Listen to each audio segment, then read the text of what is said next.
Di antaranya redaksi yang terdapat dalam kitab Bujairami Al-Khatib, dan ini juga dikutip di dalam kitab I'anatul Thalibin ketika membahas soal apakah ad-dukhon itu dapat membatalkan puasa atau tidak.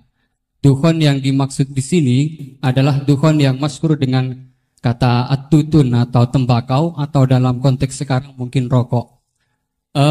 Itu kan ulama sebetulnya berbeda pendapat, bukan hanya dalam apakah membatalkan puasa atau tidak, bahkan hukum rokoknya aja ulama sudah berbeda pendapat.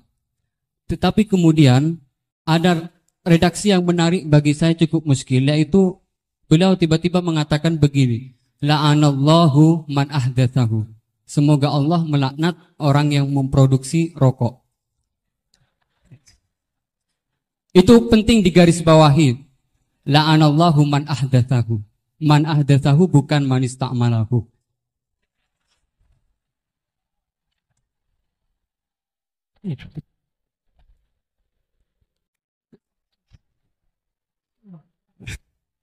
Ini cukup kriminal karena ngomongnya di dalam pesantren yang cukup itu menjadi di negara Indonesia. Kenapa ini ada laknat semacam ini? Karena katanya fa innahu minal bid'il qabihah. Tetapi maksud saya, kenapa ulama ini sampai melaknat padahal hukum rokok itu saja merupakan furu'iyah yang memang sudah sewajarnya terdapat khilaf.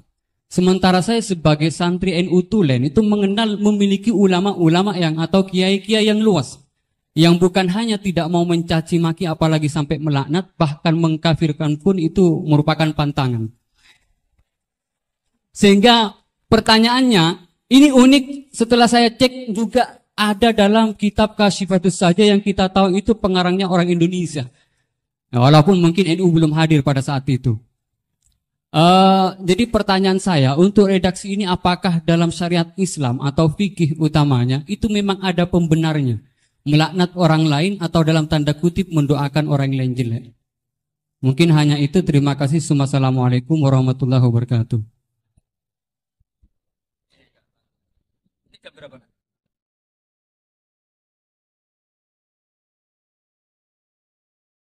Bismillahirrahmanirrahim. Semoga Allah mengampuni Pak Wahid. Itu takbir itu ngawur sekali. Itu Syekhul Akbar yang dimaksud di itu Ibnul Arabi. Itu termasuk statement sing mimma yuhaddaru bih. Jadi yuhaddaru anhu. Termasuk fatwa-fatwa yang orang harus menghindari. Apalagi itu justifikasinya wa atba'u syafi'i la yafhamuna. Sampeyan lihat di semua kitab usul fikih itu masyhur itu ibtalul istihsan.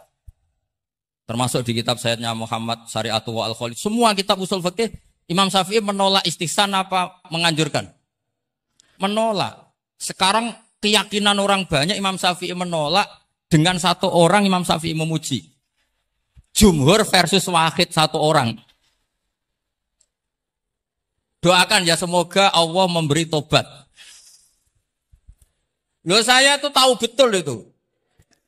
Jadi itu kan seseorang satu yaitu Ibnul Arabi mengvonis Ashabus Syafi'i la yafhamuna. Padahal di semua kutubus Syafi'i, jumhur memang mereka tahu kalau Imam Syafi'i itu menolak istihsan. Jadi itu jelas manis tahsana faqat syara'a itu kalimatu dzamin minhu, bukan kalimatu madhik. Itu jelas ya. Nah, yang menyangkut rokok tadi saya kan sudah mengulang. Kalau rokok dengan arti rokok itu kita ngikuti guru-guru kita tidak pernah mengesahkan orang puasa yang rokok. Jadi ini bukan masalah furu'iyah. Karena tetap dianggap ain. Jadi ini saya sendiri secara pribadi dan kalian harus setuju karena anut guru-guru kita tidak akan mengesahkan orang puasa merokok. Karena dukhon itu termasuk ain. Selain itu tidak perilaku guru-guru kita. Nah soal khilaf tentang rokoknya sendiri, tidak urusan dengan puasa loh ya, saya ulang, tidak urusan dengan puasa. Itu karena memang tadi, malam yadullah, kan al aslu fil asya al ibahah, kan malam yadullat dalil ala tahrim. Jadi ya taruhannya halal dulu, tapi tidak urusan orang puasa, saya ulang lagi loh. Karena salah paham ruwet. Nah, kalau masalah laknat tadi, laknat itu ibaratun anil bukti. Jadi tidak laknat itu tidak harus yang orang itu harus kesampaian lah kira-kira. Jadi kalau sampean tanya hukumnya melaknat orang mukmin gimana? Jelas di Sulam Taufik laknul mukmin itu tidak boleh. Tapi manusia itu tidak cukup punya bahasa untuk mengekspresikan kebencian atau tidak suka. Kadang-kadang spontan terlontar kata apa? La'anahu. Jadi itu hal-hal yang bawaan sabkul lisan.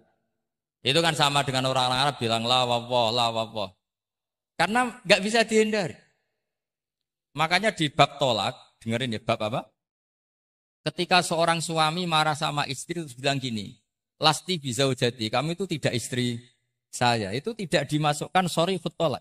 Tapi masih dimasukkan kinayat tolak. Karena maksudnya lelaki ketika sadar tadi, kamu seperti ini tidak seharusnya. Seakan-akan perilaku kamu tidak perilaku seorang istri. Sehingga tidak dimasukkan sorry tolak, tapi dimasukkan, padahal kalimatnya jelas, kamu tidak istri saya. Tapi itu kan bawaan emosi. Itu kan seperti kiai baru duka. Ora santriku nak sing penggaweane kodok. Nah sekali-kali kiai ini takut. Terus kalau santri ini tiang lintu, yo ora ngawur ya. Karena ya ora trimo nak santri ini pek wong liya kan gitu. Pasti juga gak terima kan kalau diakui orang lain. Sama ketika kamu marah sama istri kamu cantik, lasti bisa jadi. Terus bojomu takut. Berarti aku bojone wong liya. Ojo ngawur. Kan Yeman juga kan? Eman kan? Jadi makanya di semua hukum itu selalu kalau masalah ungkapan kalimat itu kira-kira yang mirip la yu'akhidukum wa billahwi fi aimanikum, karena bawaan kalimat spontan itu pasti ada. Makanya dulu ada sahabat yang nyuwun sewu Nabi ngendikan papa gitu terus agak terganggu itu, padahal Nabi ngendikannya ya spontan tapi tidak sampai laknatullah. Akhirnya Nabi, "Ya kamu enggak usah susah. Fa'ayul muslimina adaituhu aw sababtuhu aw syatamtuhu wa laysa dzalika ahlan wala sa ahlan lidzalik apa fa'al dzalika kafaratau wa zakatau wa ajr." Jadi apa ya, bawaan spontan itu pasti ada. Ya saya ulang lagi ya, ini yang kembali ke takbir tadi. Itu bahaya betul tuh. Jadi Ibnul Arabi itu termasuk tulisan-tulisannya mimma yuhadzaru an. Ya pernah dengar toh? Lah yang dimaksud Syekhul Akbar itu kan Ibnu Arabi kan? Saya sangat tahu. Jadi ukurannya itu jumhur. Semua ulama Syafi'iyah, semua al-usuliyun itu mesti menceritakan apa? Imam Syafi'i tidak percaya atau tidak setuju ada istihsan. Masa orang banyak ini kamu salahkan demi statement orang satu. Idza ikhtalafal jumhur wal fardu qudima jauh. Ya, semoga ini tobat. Enggak ya, enggak apa-apa. Tapi memang bagus lah. Artinya dia mengungkapkan takbir itu sudah bagus. Lumayan lah, cara ukuran itu.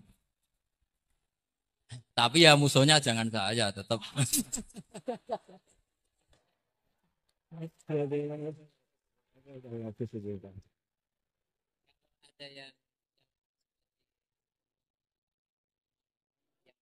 Oh, enggak mungkin, itu memang salah. Jadi cari saja di ya ibtalul istihsan. Ya pokoknya walhasil ashabu Syafi'i semuanya menolak istihsan. Wong Imam Syafi'i butuh gini. Kalau nanti ada istihsan yang baik, mintanya Imam Syafi'i jangan katakan istihsan, itu masuknya kias. Karena kalau kias kan ada makis, nginduk ke makis aleh. Lah makis aleh ini ada nasnya. Pokoknya butuh Imam Syafi'i itu jangan sampai orang tercerabut dari akar Quran dan hadis, kemudian istihsan dengan subjektivitasnya sendiri, dan itu kalau pakai subjektivitasnya sendiri namanya fakot syarro dong ya ini. Oh, alhamdulillah. Tapi ini sudah pinter loh ya, jangan terus. Ya, jadi ini menghormati Jumatan yang jelas. Ini sudah 2 kali sudah cukup tuh, sudah pinter. Ya sudah. Loh, provokator. Ya, wonten ditutup Al-Fatihah.